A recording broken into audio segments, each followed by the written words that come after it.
ሰላም ጤና ይስጥልን ውድ ቤተሰቦቻችን እንደምን አላችሁ? ይህ ገበያ ስፖርት ከሜዳ ባሻገር ፕሮግራማችን ነው። እነሆ አሁን ላይ የምንገኘው ሐምሌ 7 2018 ዓ.ም ዕለተ ማክሰኞ አመሻሽ ላይ ነው የምንገኘው።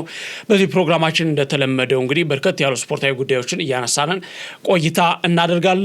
በዛሬ ምሽት ፕሮግራማችንም ከዓለም ዋንጫ የዕለቱ ታላቅ ፍልሚያ ጋር ተያይዞ እንዲሁም ደግሞ ከዝውውር ጋር የተያያዙ አዳዲስ መረጃዎችን እያነሳን ቆይታ እናደርጋለን። ፈረንሳይ ከስፔን ምሽት 4 ሰዓት ላይ የሚያደርጉት ጨዋታ እጅግ በጣም በጉጉት የሚጠበቅ ነው። ይህንን ፕሮግራም ወይም ጨዋታ የተመለከቱ አዳዲስ መረጃዎች አሉ። ከዛ ባሻገር ደግሞ ዛሬ የተሰሙ ያለቁ እንዲሁም ደግሞ በጭምጭምታ ደረጃ ያሉና በሂደት ላይ ያሉ የዝውውር ጉዳዮች አሉ ምንድናቸው የሚለውንና ከተጨማሪ መረጃዎች ጋር ወደ እናንተ እያደረስን ቆይታ እናደርጋለን። ሮቤል አብርሃምና መኮንን አልማው ፕሮግራሙን እየመራን መረጃዎችን ወደ እናንተ እናደርሳለን። እንደዚሁ ተመስገን አብርሃም ደግሞ ካሜራውና ቴክኒኩን እየተቆጣጠረ ከኛ ጋር ቆይታ ያደርጋል። እናንተም እስከ መጨረሻው አብራችሁ እንድትቆዩ የአክብሮት ግብዣችን ነው። አዲስ ቤተሰቦቻችን ሰብስክራይብ ያደርጋችሁ እንዲሁም ደግሞ ሐሳብ አስተያየቶቻችሁንና ይሄ ቢሰራልን የምትሉትን ሐሳብም እንደዚሁ በኮሜንት እያስቀመጣችሁልን በርካታ ላይኮችን ያገኘውን መርጠን ወደ እናንተ እየሰራን ምናደርስ ይሆናል ማለት ነው። በቀጥታ ወደ ፕሮግራማችን እናመራለን።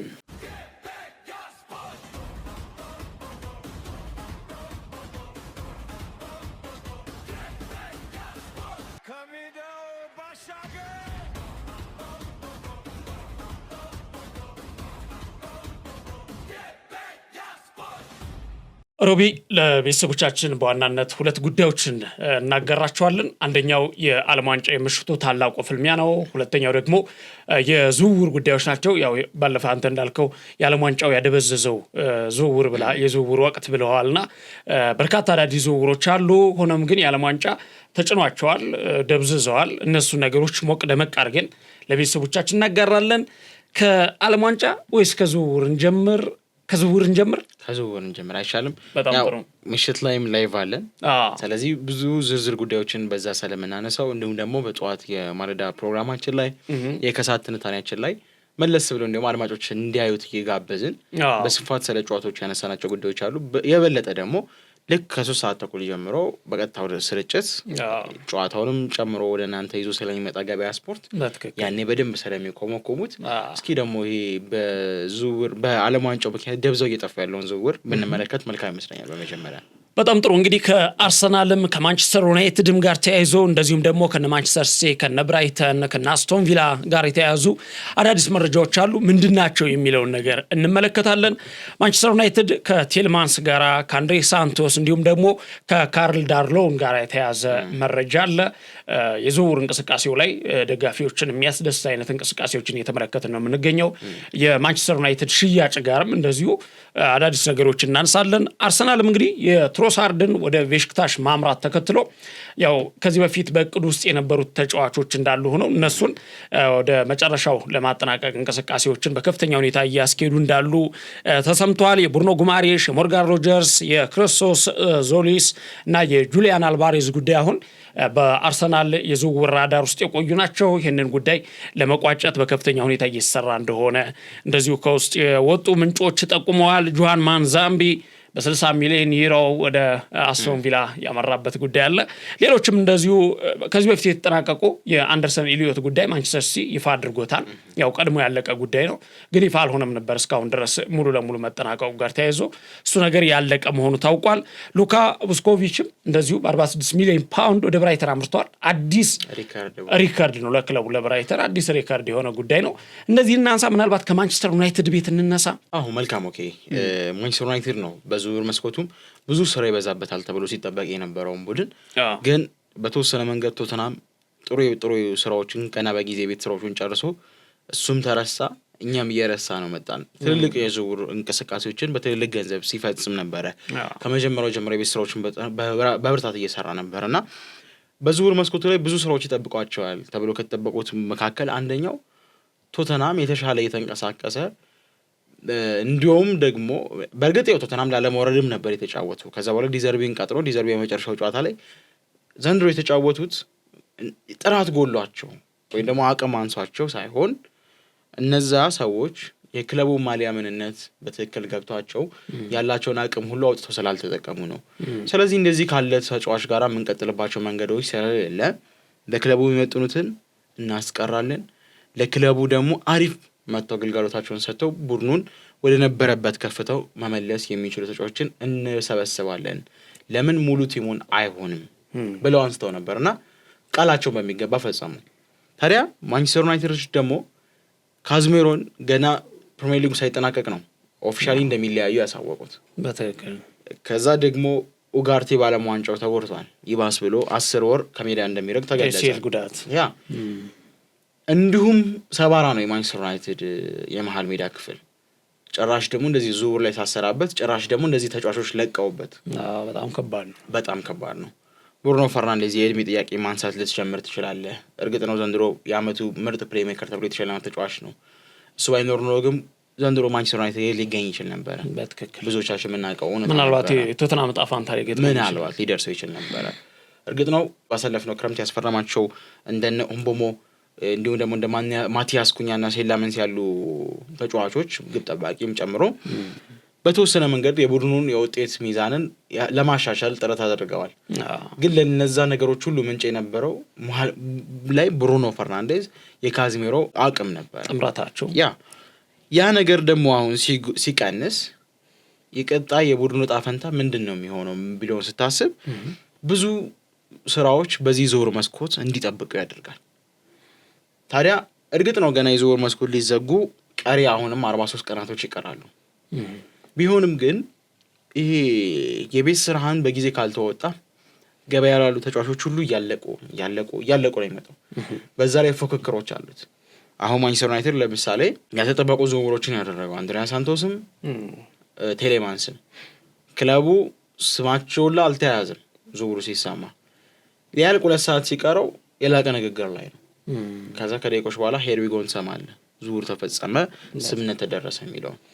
ከዛ ውጭ አሁን አንድሪያ ሳንቶስ ወደ ማንቸስተር ዩናይትድ ከመዘዋወሩ በፊት ማንም ዩናይትድን ከአንድሪያ ሳንቶስ ጋር ያገናኘው የለም። ያውም በ50 ሚሊዮን ይዘዋወራል ብሎ ማንም የጠበቀ የለም። በትክክል ዩሪ ቴሌማንስን ማንም የሰማ የለም። እኔ ትናንት ሰርፕራይዝ ነው ልክ ስመለከተው። እርግጥ ነው ከዚህ ቀደም ፋብሪዚዮ ሲያነሳው የነበረው አንድ ጉዳይ ምንድን ነው ሰርፕራይዝ ልትሆን አይገባም ማንቸስተር ዩናይትድ የዝውውር እንቅስቃሴ ላይ ብለዋል። ግን በስም ውስጥ ሊስት ተደርገዋል ተይዘዋል እየተባሉ በርካታ የሚወጡ ሶርሶች ያነሱ የነበረው መረጃ እንደነ ባሌባ፣ ሹዋሜኒ፣ አሌክስ ስኮት፣ በርካታ እና አንቶን ስቶች እነዚህ ያሉ ተጫዋቾች ናቸው በእቅድ ውስጥ ሲያዙ የነበረው። አሁን የተፈጸሙ ዝውውሮች ከዚህ በፊት ያልተሰሙ አይነት ጭራሽ ከክለቡ ጋር ስማቸው ያልተያያዘ ያስፈርማቸዋል ብለህ የማጠብቃቸውም አይነት ተጫዋቾች ነበር የነበረው። አንደኛው በምስራች ላይ የምንመለከተው ዩሪ ቴሌማንስ ነው። የ29 ዓመት ተጫዋች ነው። በምስሉ ላይ እንደሚመለከቱት አማካኝ ነው። ይህ አማካኝ ጉድ ማፍረሻ ነበረው በአስቶን ቪላ ቤት። የአስቶን ቪላ ልብ ምት ነበር። በተለይ ለኡናይ ኤምሬ እያንዳንዱ የጨዋታ መንገድ በተሻለ መንገድ መረዳት የሚችል የጨዋታን ቴምፖ በመቆጣጠር ደረጃ እጅግ ልቀቱ ከፍ ያለ ሰው ነው ዩሪ ቴሌማንስ። ማንቸስተር ዩናይትድ በትክክል በእርግጠኝነት ለመናገር እንደ ዩሪ ቴሌማንስ ያለ ተጫዋች ሲያገኝ ከፖል ስኮልስ እና ከራሱ ከካሪክ በተጫዋችነት ዘመኑ በማንቸስተር ዩናይትድ ቤት ካሳለፈው ጊዜ በኋላ ለመጀመሪያ ጊዜ ቴምፖ መቆጣጠር የሚችል ምርጥ ሬጊስታ እንደ ብሩኖ መጫወት የሚችልባቸው ሁኔታዎች አሉ። ብሩኖ ባይኖር እሱ እንዳሰሩ ቁጥር ሆኖ መጫወት ይችላል። ክሊር 6 ቁጥር ሚናን ሰጥተው በዛ ሚና ላይ የመጫወት ኃላፊነት የመወጣት ችግር ልታይበት ይችላል። ከኳስ ውጪ በተወሰነ መንገድ ደካማ ልትችል ይችላል። እርግጥ ነው ከኳስ ውጪ በጣም ደካማ ነው፣ ግን ደካማ የሆነባቸው መመዘኛዎች ደግሞ አሉ። ለምሳሌ አሁን ማንን ልስጥ? ምሳሌ ራይስን ተመልከቱ። ቡድኑ ኳስ ሲጠቃ እያጠቃ ቡድኑ ድንገት የካውንተር አደጋ ቢጋለጥበት ከዛ ጫፍ እዛ ታች መርቶ ራይስ ሲያስጠል ትመለከቷለህ። ኳስ በትክክል እንደዚህ ያሉ ወርክ ሬቶችን አያሳይም በሜዳ ላይ ዩሪ ቴሌማንስ።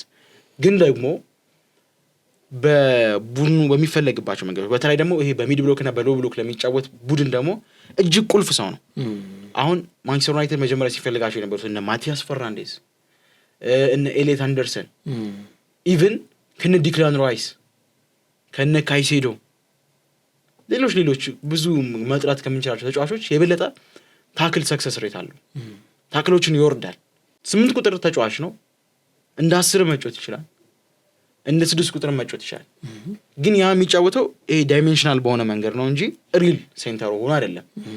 ግን ቡድኑ በሚድ ወይም ደግሞ በሎ ብሎክ በሚጫወትባቸው ሲስተሞች ላይ ታክሎችን በማሸነፍ ታክሎችን በመውረድ ማሸነፉ የሚለውን እናያዘው ነው።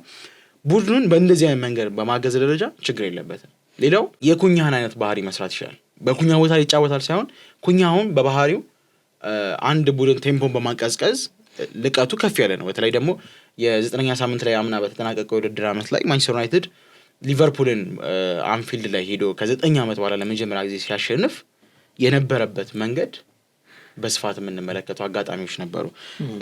ያኔ ላይ የነበረውን ኩኛ ጨዋታውን ሲያበርድበት ያ እሳት ሲተፋ የነበረውን አንፊልድ በረዶ ሲያደርገው የነበረው በኳስ ቁጥጥር ረገድ የተሻለ ስለነበር ነው። አሁን ከብሩኖ ጋር ኮላብ አድርገው መጫወት ይችላሉ። ከማይኖ ጋር በጣም ጣምራ ተሰልፎ መሀሉን ሁላ እንዲሁ አሁን ባለው ሁኔታ ብሩኖ ቴሌማንስና ማይኖን አድርጎ መጫወት የሚችልባቸው ሁኔታዎች አሉ። በኳስ ፍሰቱም ላይ የበለጠ መደራጀት ይችላል። አሁን ስለ ቴሌማንስ ብዙ ከገባሁበት በጣም ሊሰፋ ነውና ማለቂያ የለውም። የዝውውር መስኮት ወሬዎችን እያወራን ስለሆነ ዲቴል የሱን ፕሮፋይል ሌላ ጊዜ በሰፊ ፕሮግራም እንመጣበታለን። ተጫዋቹ ሪጊስታ ነው።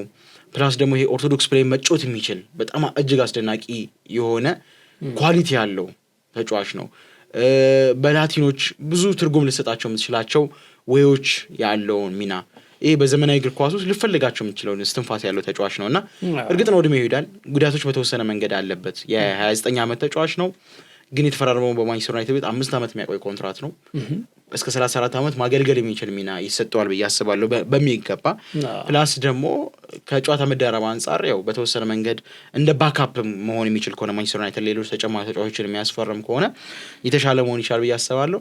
ግን አሁን ይሄን ዲቴል ከገባንበት በሌላ ፕሮግራም እንመለስበታለን እንጂ በጣም ሰፋ ይላል። ሞኬ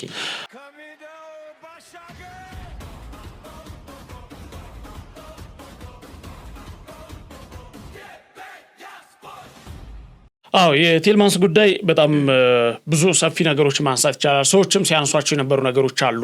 ከማንቸስተር ዩናይትድ ይመጥናል አይመጥንም፣ አብሮ ሄዳል ከጨዋታው ጋር አይሄድም የሚሉ ነገሮች ነበሩ። አንተ ደግሞ በተሻለ መንገድ ከቡድኑ ጋር ምን ያህል ተስማምቶ ተጣጥሞ ሊሄድ እንደሚችል ያነሳበት አጋጣሚ ማንቸስተር ዩናይትድ ከቅርብ ጊዜ ወዲህ ያደረጋቸው የሚገኙ ዝውውሮችን ከተመለከት የኦምቡሞን የማቲያስ ኩኛን እነዚህ እንዳለ ስታትመንት ፈራሚዎችን ከተመለከትክ እንግሊዝ ላይ ራሳቸው ማሳየት የቻሉ ናቸው። ፕሪሚየር ሊግ ፕሩቭን ናቸው እንዳለ።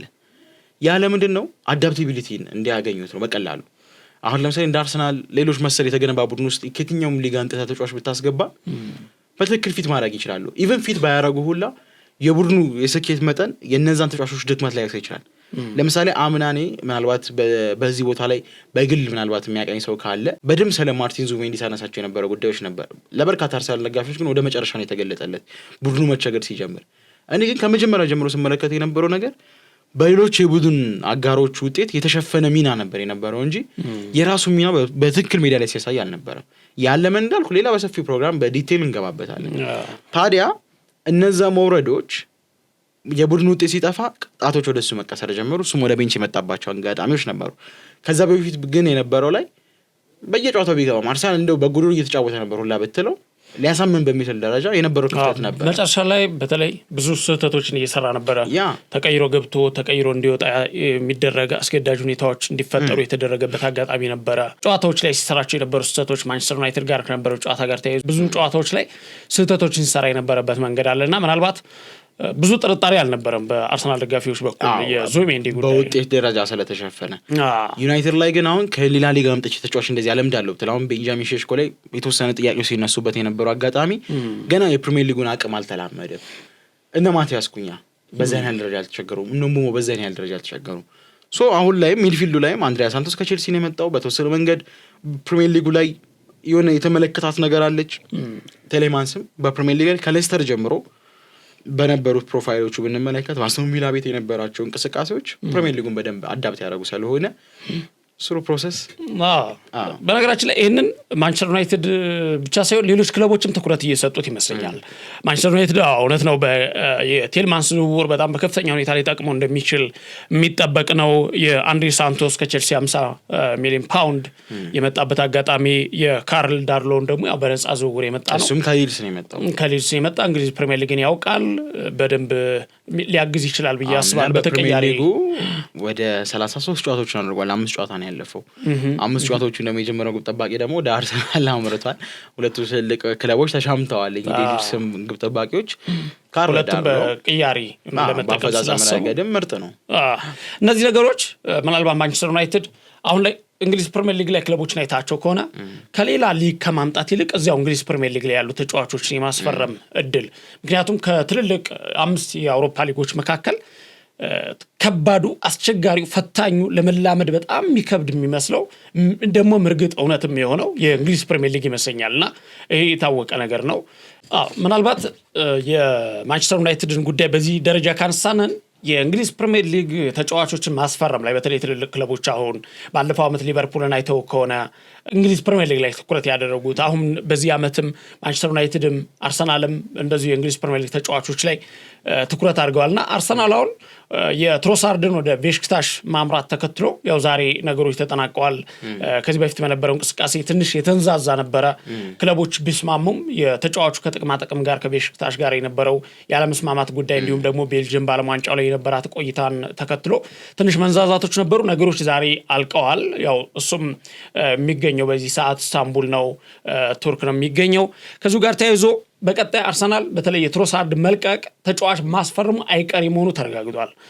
ከዚሁ ጋር ተያይዞ በእቅድ ውስጥ የያዛቸው 4 ተጫዋቾች አሉ አርሰናል። አንደኛው ብሩኖ ጉማሬሽ ነው፣ ሁለተኛው ሞርጋን ሮጀርስ ነው፣ ሶስተኛው ክርስቶስ ዞሊስ ነው። እንደገና አራተኛው ደግሞ ያው የጁሊያን አልባሬዝ ጉዳይ ነው። ጁሊያን አልባሬዝ በከፍተኛ ሁኔታ የሚፈለግ ተጫዋች ነው። ነገር ግን እሱ ወደ እንግሊዝ ፕሪሚየር ሊግ የመምጣት ፍላጎት የለውም። ባርሴሎና መቀላቀል የሚፈልግ ተጫዋች ነው። ከዚያ ጋር ተያይዞና የዋጋው ከፍተኛ መሆን በአርሰናል ቤት ተቀባይነት አለማግኘትና ስምምነት ላይ እንዳይደርስ ያደረገ እንከን ነው። ነገር ግን የብሩኖ ጉማሬሽ ዝውውር ማይቀር ይመስለኛል። እኔ ብሩኖ ጉማሬሽም ልቀቁኝ ብለዋል። በግልጽ ልቀቁኝ ብሎ እንዳቀረበ የሞርጋን ሮጀርስ ጉዳይም በተመሳሳይ ተቀራራቢ የሆነ ነገር አለው። ነገር ግን የብሩኖ ጉማሬሽ ጋር በተያያዘ ምናልባት አሁን ከብራዚልም ጋር ተያይዞ ነገሮች እንዲያልቁ ጥረት እያደረጉ ናቸው። የብሩኖ ጉማሬሽ ብቻ ሳይሆን ሞርጋን ሮጀርስንም ማጋሌሽ እና ማርቲኔሊ ያው ብራዚል ላይ ስለሆነ የማሳመን ተልእኮ ይሰጣቸዋል። ምንም ጥርጥር የለውም እና ጫና ላይ ያደረገ አይደለም ምናምን የሚሉ ነገሮች ነበሩ ሁለቱም ጋር። አሁን ግን ሁለቱም ወደዚህ ለመምጣት ጥረት እያደረጉ ነውና ከዚሁ ጋር ተያይዞ አርሰናል ለምንድን ነው ብሩኖ ጉማሬሽን የሚያስፈርመው? አንደኛ እንግሊዝ ፕሪሚየር ሊግን በደንብ ጠንቅቆ ያውቀዋል። ሁለተኛ ደግሞ አይተው እንደሆነ ዲክላን ራይስ በዚህ ዓመት ያለምንም እረፍት በተለይ ወደ መጨረሻዎቹ ጨዋታዎች አይተው ከሆነ ማንቸስተር ሲቲ ጨዋታ ላይ ጀምሮ እዚያ አካባቢ ያየናቸው ያስተዋልናቸው ነገሮች ነበሩ። የመድከም ሙሉ 90 ደቂቃውን የመጫወት አሁን እሱን ማሳረፍ የሚያስፈልግበት አሁን የዓለም ዋንጫ ነው፣ ክረምቱን አላረፉም። በተለይ በዚህ ዓመት በነገራችን ላይ ለተጫዋቾች አጋዥ ማስፈረም ግዴታ ውስጥ ገብተዋል ክለቦች። በአብዛኛው አሉኝ የሚሏቸው ተጫዋቾች በዓለም ዋንጫው ላይ ቀጥለዋል። በተለይ አሁን ቀሪ አሉ ጊዜያቶች፣ ግን በእነዚህ ጊዜያቶች በቂም ላይሆኑ ይችላሉ። ከዚያ ጋር ተከትሎ አሁን አሳራፊ ተቀያሪ ተጫዋቾችን የማስፈረም ግዴታ ውስጥ አሁን የብሩኖ ጉማሬሽ ወደ አርሰናል ማምራት የሚችል ከሆነ ከብዙ ቦታዎችን ከመሸፈኑ ባሻገር የዲክላን ራይስን ማሳረፍ ጉዳይ ላይ ትኩረት የተሰጠው ነው። ሊጉን በደንብ የሚያውቅ ነው። ጠንክርናው ምኑ ክለቡ ደግሞ በቀጣይ ዓመታት ምናልባት እንግሊዝ ፕሪሚየር ሊግ ላይ የመንገስ ፍላጎት ያለ ይመስለኛል። ያንን ነገር ለማስቀጠልና ሌሎች አሁን አዳዲስ አሰልጣኝ ቀጥረው በወጣት አሰልጣኞች 40ዎች ውስጥ ያሉ ናቸው እንዳለው ቢግ 6 የሚባሉት በሙሉ ማንቸስተር ዩናይትድ፣ ማንቸስተር ሲቲ፣ ቼልሲ፣ ሊቨርፑል፣ ቶተንሃም ሁሉም አርሰናልን ጨምሮ 40ዎች ውስጥ ያሉ ናቸው በሙሉ አሰልጣኞቻቸውና አሁን ገና እየተደራጁ ናቸው። በዚህ አሁን ባለው ሁኔታ ላይ የተሻለ ቁመና ላይ ያለው አርሰናል ነው። አሰልጣኙ ለ6-7 ዓመታት የተላመዱ ነው። በአርሰናል ቤት ያደገ ነው፣ የኖረ ነው፣ የተጫወተ ነው፣ አምበል ሆኖ የመራ ነው። ትረስ ፕሮሰስ በደንብ የተላመደ ነው። እነዚህ ተላምደው እስኪመጡ ድረስ በደንብ በቀጣይ ዓመት ምናልባት 1 ዓመት 2 ዓመት ቢያንስ ሊጉን የመቆጣጠር እድሉም አላቸው ብዬ አስባለሁ። ያን ነገር ለማጠናከር የብሩኖ ጉማሬሽ ወደ አርሰናል መሄድ የማይቀር ይመስላል። አንደኛው የሚያረጋግጠው የትሮሳርድ መልቀቅ ነው። ምናልባት የአልባሬዝ ጉዳይ ሌላኛው በጣም ትልቁ ነገር ነው። ምን ይፈጠራል አይታወቅም። አሁን ከቪክቶር ዮኬሬሽ ጋር ተያይዞ የሚመጡ ነገሮች አሉ።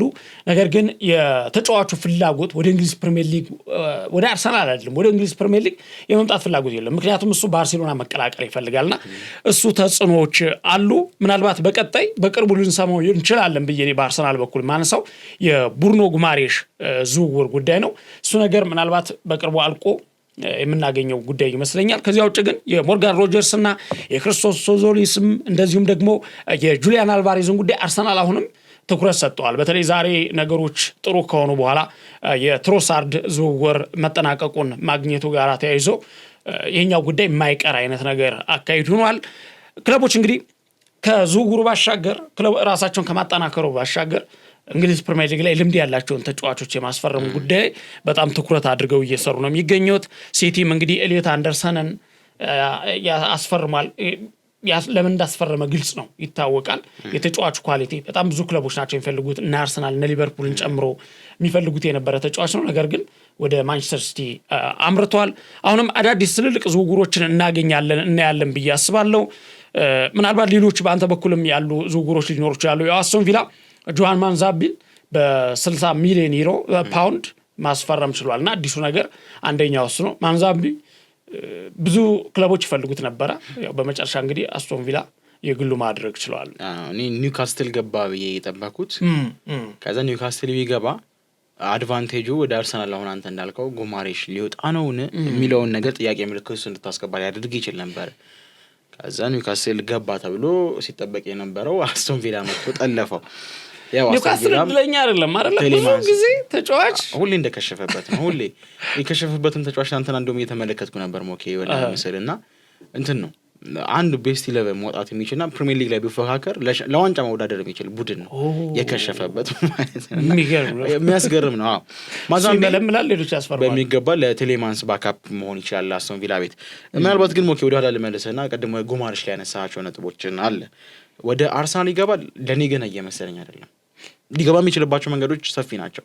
በተለይ ዝውውር የመጨረሻ ቀናቱ ላይ እንደዚህ ያሉ ሰርፕራይዞች ከአርሰናል ቤት የተለመድናቸው ጊዜያቶች እየሆኑ ነው። በተለይ ከቤርታ መምጣት በኋላ ቤርታና አርቴታ ልዩነታቸው ምንድነው? በእርግጥ አርቴታም አሁን ወደዛ ሲስተም እየመጣ ይመስላል ወደ አንዴ ቤርታ ምንድነው በቃ ይሄ የወጣቶችን ነገር ታየ ከዛ የወጣቶቹ ሚና ምንድነው የሚለውን ነገር ከተመለከትን በኋላ አሁን ለምሳሌ ሼሽኮ አርቴታ በጣም የሚፈልገው ተጫዋች ነበር በጣም። በአንጻሩ ቪክቶር ዮኬሬሽ ደግሞ አርቴታ ምንም ያልፈለገው ተጫዋች ነበር። አንድሬ ቤርታ ጫና ነው። አንድሬ ቤርታ ነው እንደውም አንድ ኦፍ አርሰናል የሚባል በጣም ለአርሰናል ቅርበት ያለው የዝውውር ምንጭ ምን ብሎ ነበር አርሰናል ቤርታ ስፖርቲንግ ሊዝበን እና ቪክቶር ዮኬሬሽን ወደ አርሰናል ሊቀላቀል ዮኬሬሽን ከማሳመን ይልቅ አርቴታ ዮኬሬሽን እንዲፈርም ለማሳመን የፈለጠበት ጊዜ ይፈጃል። ቤርታ አርቴታ ለማሳመን የፈጀበት ጊዜ ቢያንስ ክርክሩ የፈጀው ለሁለት ወር ያህል ነው። ዘውትር ማክሰኞ ፕሬዘንቴሽን ይቀርብ ነበር ተጫዋቹ ቢመጣ ሊሰጠው የሚችላቸው ጥቅሞች ለምር ላይ እሱ እንደዚህ ቢጨመርልን እንደዚህ ሊሆን ይችላል የሚሉ ትንታኔዎች ለአርቴታ ሲሰጠው ነበርና እስኪ ይምጣና እኔው አይነት በሚል ነው። ከዛ በኋላ የነበረው የገንዘብ ድርድር ብዙ ነገሮች እናቃቸው ነበር። ታዲያ አሁን ምንድነው ጉማሬሽም በዮኬሬሽ እድሜ ተመሳሳይ ላይ ያለ ተጫዋች ነው። 28 ዓመቱ ነው። ልክ እሱም ለቴሌማንስ በተወሰነ መንገድ ጥያቄ ልታነሳበት የምትችለው በተወሰነ መንገድ የጉዳት መጠኑ ነው። እንዳልከው ራይስን ለማሳረፍም መሆን የሚችልባቸው ወዮች አሉ።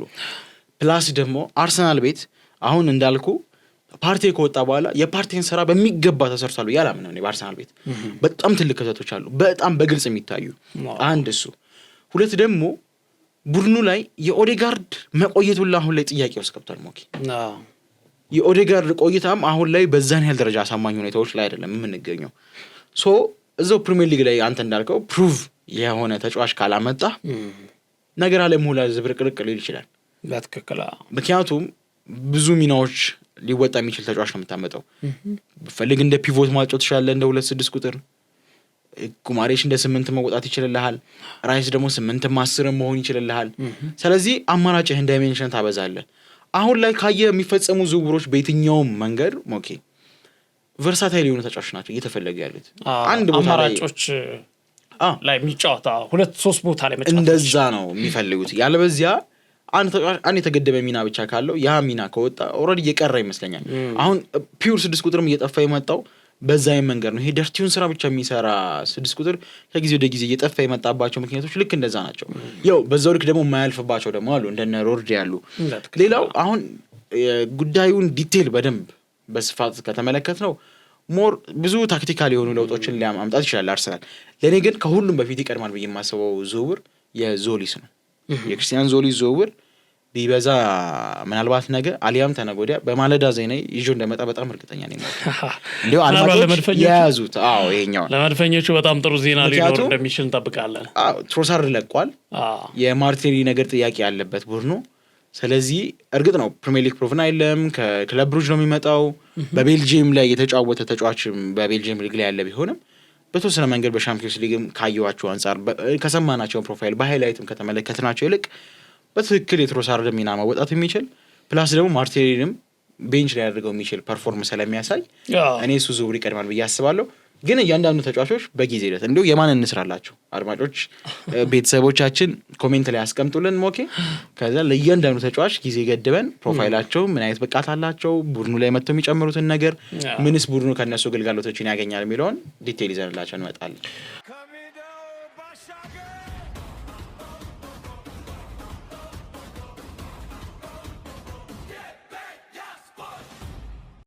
ቤተሰቦቻችን የተከታተላችሁ የምትገኙት ገበያ ስፖርት ከሜዳ ባሻገር የሐምሌ 7 2018 ዓ.ም የዕለተ ማክሰኞ የምሽት የውይይት ወይም ደግሞ የመረጃዎችን ወደ እናንተ የምናደርስበትን ሰዓት ነው። በዚህ ሰዓት እንግዲህ በርከት ያሉ የዝውውር መረጃዎችን ወደ እናንተ እያደረስን ነበረ። እነዚህም ያለቁ በጭምጭምታ ላይ ያሉ እና ወደፊት ተስፋ የተጣለባቸው ዝውውሮች ምን ይመስላሉ፣ ዝውውር ያደረጉን ቴልማስን የመሰሉ ተጫዋቾች ደግሞ ለክለባቸው ምን ያህል ጥቅም ይሰጣሉ የሚሉትን ጉዳዮች እያነሳን ቆይታ አድርገናል። ከዚህ በተጨማሪ ግን ዋናው ጉዳይ ዛሬ ምሽት 4 ሰዓት ላይ በግማሽ ፍጻሜ ጨዋታ የአውሮፓ ክላሲክ ፍልሚያ አለ። ይህ የአውሮፓ ክላሲክ በፈረንሳይና በስፔን መካከል የሚደረግ ነው። በሁለቱ አጎራባች ሀያላን የአውሮፓ ብሔራዊ ቡድኖች መካከል የሚደረገው ጨዋታ እጅግ በጣም በጉጉት የሚጠበቅ ነው። በዓለማችን ላይ አሁን ላይ ከ1 እስከ 4 የደረጃ ሰንጠረዥ ላይ ያሉ የዓለማችን ውድ የእግር ኳስ ብሔራዊ ቡድኖች በግማሽ ፍጻሜው ላይ እርስ በርስ ይፋለማሉ። አንደኛና ሁለተኛ ላይ የምንጠቅሳቸውና ለዋንጫ ተጠባቂ የሆኑት ቡድኖች ስፔንና ፈረንሳይ ዛሬ እርስ በርስ ያደርጋሉ። የጨዋታ በጣም በጉጉት የሚጠበቅ ጨዋታ ነው። ይህንን በተመለከተ ጠዋት ላይም በዜና ሰዓታችን በተወሰነ ደረጃ ዳሰናል። እንደዚሁ በኩለ ቀን ደግሞ ታሪካዊ ዳራቸው ምን ይመስላል የሚለውን በጥሩ ትንታኔ ወደ እናንተ ያደረስንበት ነበረ። ብሔራዊ ቡድኖች ምን ያህል ጨዋታ ተጫውተዋል፣ እንደዚሁም ደግሞ ማን ምን ያህል ጊዜ አሸንፈዋል፣ ተሸናንፈዋል የሚሉትን ጉዳዮች አንስተናል። በዚህ ውድድር ዓመት እንግዲህ ኤምባፔ ከሊዮኔል ሜሲ ጋራ የከፍተኛ ግብ አስቆጣሪነቱን ውድድር እየመሩ ናቸው የሚገኙት። የፈረንሳይ ብሔራዊ ቡድንን እየመራ ከፍተኛ ግብ አስቆጣሪነትንም በተመሳሳይ ብሔራዊ ቡድኑን እስከ ፍጻሜ ለሶስተኛ ጊዜ ለማድረስ በዛሬ ምሽቱ ጨዋታ ይፋለማሉ። እንደዚሁ ያርዛባልም 4 ግቦችን አስቆጥሮ የስፔን ብሔራዊ ቡድን የፊት መስመር እየመራ ምናልባት በመጨረሻ በሚካኤል ሜሪኖ እስከሚቀየር ድረስ ይህንን ግልጋሎት ይሰጣል ተብሎ ይጠበቃል። ስፔን በዚህ ውድድር 1 ግብ ብቻ ነው ያስተናገደችው። ምናልባት በዛሬው ጨዋታስ ምን ይፈጠራል የሚለው ነገር ይህ የአውሮፓ ክላሲክ ፍልሚያ በጉጉት የሚጠበቅ ነው። ታሪካዊ ዳራዎችን ከፈልጋችሁ ምናልባት የቀኑን ፕሮግራም በደንብ ብታዩት ጥሩ ነው። ከዛ ባሻገር የሆኑ መረጃዎችን ግን ትኩስ መረጃዎችን አሰልጣኞች፣ ተጫዋቾች ምን አሉ የሚለውን ያው አሁን ላይ በፉክክር ወይም ደግሞ አንዱን በማስፈራራትና አንዳንድ ጠባጫሪ የሆኑ አስተያየቶችን በመስጠት ነው። እኛ እንደዚህ ነን፣ ማንንም አንፈራም፣ ማንንም አንሰማም የሚሉ አስተያየቶችም እየሰጡ ናቸው። እነሱን ጨምሮ አዳዲስ ነገሮችን ቀደም ብለን 3 ሰዓት ከ30 ላይ ገብተን ለ30 ደቂቃ መረጃዎችን ወደ እናንተ እያደረስን ቆይታ እናደርጋለን። ከዛ በመቀጠል ጨዋታውን በቀጥታ ወደ እናንተ ማድረሳችን እንቀጥላለን። ግምቶቻችሁን እያስቀመጣችሁ አብራችሁን በጨዋታው ጊዜ ትቆዩ ዘንድ የአክብሮት ግብዣችን ነው። ያዝነውን ፕሮግራም እንግዲህ በዚሁ እንቋጫለን። ፕሮግራሙን ወይም መረጃዎችን ወደ እናንተ እያደረስን የመኮንን አልማውና ሮቤል አብርሃም እንደዚሁም ደግሞ ካሜራውና ቴክኒኩን እየተቆጣጠረ እንደዚሁ ተመስገን አብርሃም ከኛ ጋር ቆይታ አድርጓል። እናንተም አብራችሁን ስለነበራችሁ ከልብ እናመሰግናለን።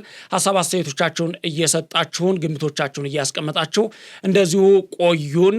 ምሽት ላይ 3 ሰዓት ከ30 ላይ የምንገናኝ ይሆናል። እስከዛው ግን ሰላም ቆዩልን።